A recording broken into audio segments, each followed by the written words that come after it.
I very proud to be here today on a very, very important occasion. Of course, today we are here to remember Kalaignar Karunanidhi. But today is a very important day in the history of our country. 14th October is the day that Dr. Baba Saheb Ambedkar, to escape the tyranny of the caste system and Manusmriti, converted to Buddhism. Today is the day of his conversion. So I think that it's a very appropriate occasion for this meeting. Today we are honoring the life and struggles of Sri Karunanidhi, who was a crusader for social and cultural change before he even entered the arena of electoral politics.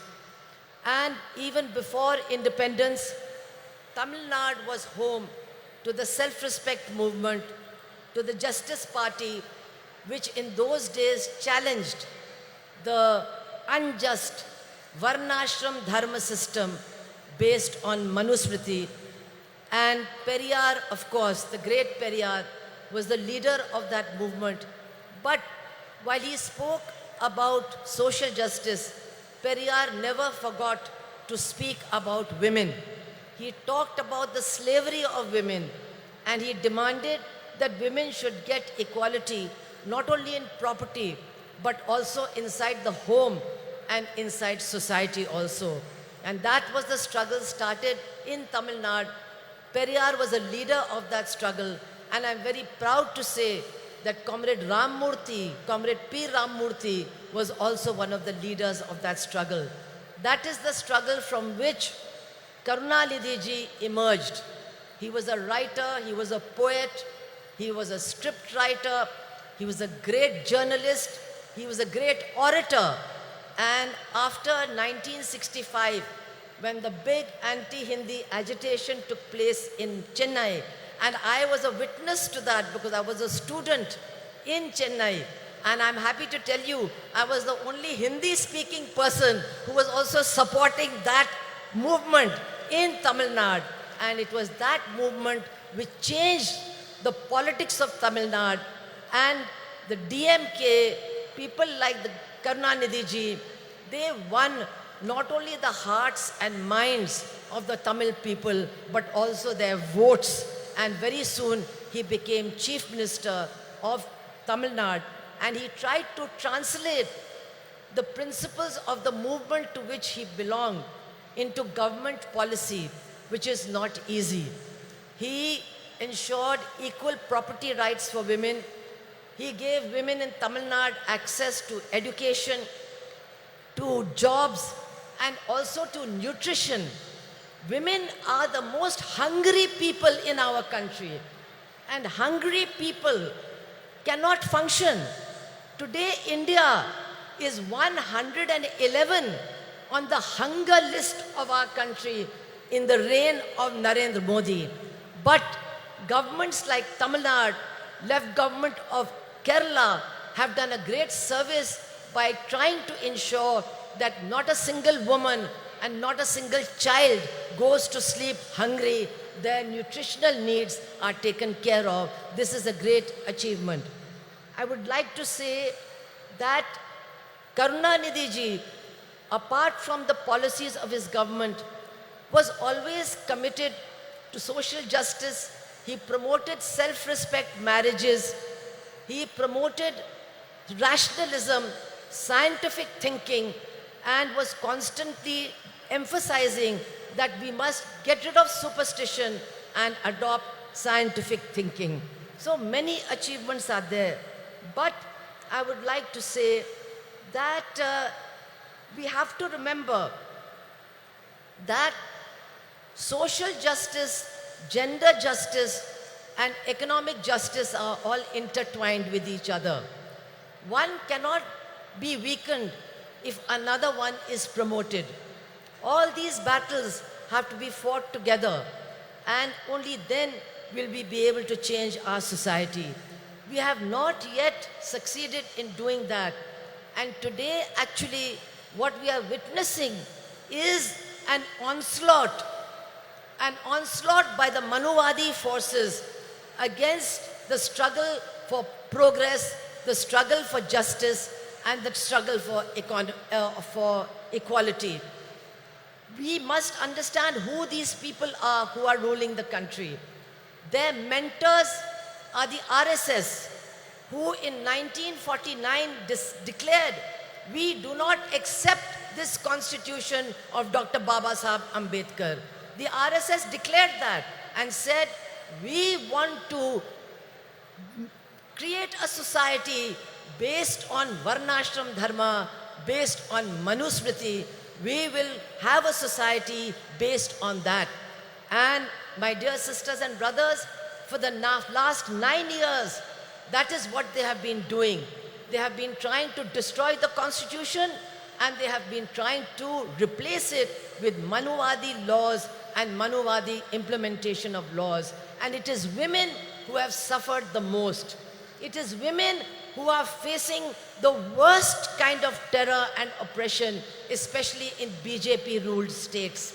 What is happening there, I cannot even describe to you. In Uttar Pradesh alone, in 8 months, there have been 2,000 rapes and 2,000 murders. This is a record in India, in the biggest state ruled by the BJP. And they are trying to change many things they have done. But a very dangerous thing that they are doing is they are trying to introduce a Manuvadi system of delivery of justice. What they are doing is that now the punishment will depend on the religion and the caste of the criminal and the religion and the caste of the victim.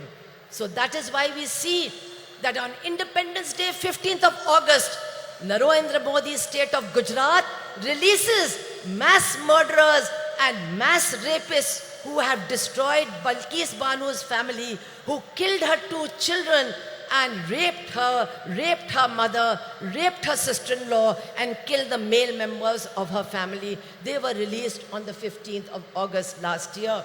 We have seen that in Hathras in Uttar Pradesh, a Dalit girl who was gang raped, she was said to be a liar. The chief minister said she was a liar. When she died, her body was taken away by the police and burnt in the middle of the night. And the 4 people who were arrested, 3 of them have been released because they belong to the same caste as the chief minister of Uttar Pradesh, and the judge says there was no rape. We are seeing that a wrestler, the chief of the wrestling federation, who has been accused by the Delhi police of being a continuous sexual offender, he is sitting in that new building of parliament, and the BJP party, the government, is not ready to take any action against him in spite of the struggle of the women wrestlers. We are seeing that after what happened in Manipur, which we have never seen in our country, that women were handed over by the police to a mob. They were stripped, they were gang raped, and our Chief Minister of Manipur and the Prime Minister of India, who are running a double-engine government, they did not have one word to say about the women and their suffering. And now after 5 months, those women are still crying for justice. Nobody is there to listen to them. This is what is happening in our country as far as women are concerned. And now, to try and get the women's votes, what does the BJP do? They pass the Women's Reservation Bill. It is now an act. But how do they pass it? Just like they give free gas cylinders. They give you 3 free gas cylinders, and then they say, now you go and buy one for 1,200 rupees. This is how they implement their policies. So, Women's Reservation Act has come. But when will it be implemented? Nobody knows. Teriyada. Araka teriyada. Nobody knows. When is this Women's Reservation Act going to come? 24? Illa. 29? Illa. After that, no. I want to tell you, brothers and sisters of Tamil Nadu, to get the Women's Reservation Act implemented, you have to throw out this BJP government, otherwise it will never be implemented. And now, I want to say in the end, that change is coming. There is no doubt about it, change is coming. We can feel the winds of change. And once again, not the BJP agenda, but the agenda of social justice, economic justice, gender justice, they are emerging to occupy center stage in this battle against the BJP.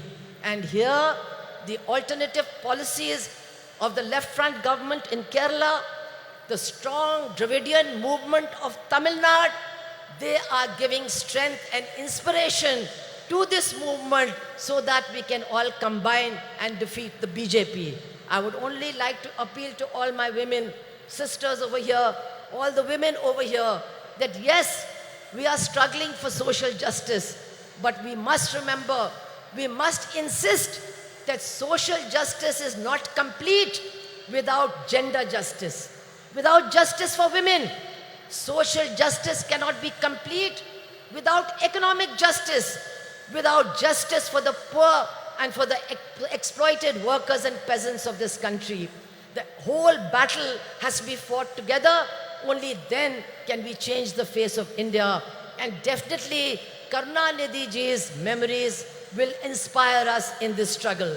I want to end by saying, many of you remember that Karunanidhi ji was not only a poet and an administrator, he was also a great journalist.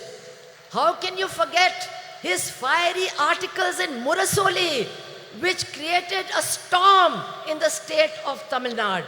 He was a great journalist. If he had been alive today, he would be very sad. He would be very sad to see that India is going to the bottom as far as press freedom is concerned. He would have been sad, but he would have been leading the struggle against what is happening to journalists and journalism in our country.